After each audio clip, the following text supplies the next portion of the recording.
पाला जीजा जी हो देखा पाला जीजा जी, पाला जीजा जी हो देखा पाला जीजा जी, तोहरा खीसी मॉडल लहंगा में ताला जीजा जी, तोहरा खीसी मॉडल लहंगा में ताला जीजा जी।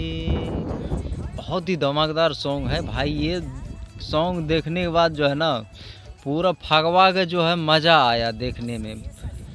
और इतना ब्लॉकबस्टर सॉन्ग है। पिछले साल भी मतलब ये धमाल हुआ था, पिठैया गाना जो चला था, तो पिठैया ट्रैक है और बहुत ही मज़ेदार सॉन्ग है। उस पर अक्षरा जी काम किया था और इस बार जो है यामिनी सिंह जी है धमाकेदार जो है जोड़ी लगाया है। और पिछला फगवा जो है फिर से याद दिला दिया। बहुत ही बढ़िया सॉन्ग है और सुनिए, इस पे जो है मज़ा आ जाएगा सुनने में। चैनल पे है महादेवा रिकॉर्ड्स है, ऐसा ही कुछ है। हाँ, महादेवा रिकॉर्ड्स है। तो कल ही जो है रिलीज हुआ है, आज रिलीज हुआ है 3 फरवरी को। 3 फरवरी की रिलीज हुआ है। बहुत ही मस्त सॉन्ग है भाई, सुनेंगे तो मज़ा आ जाएगा आप लोगों को सुनने में।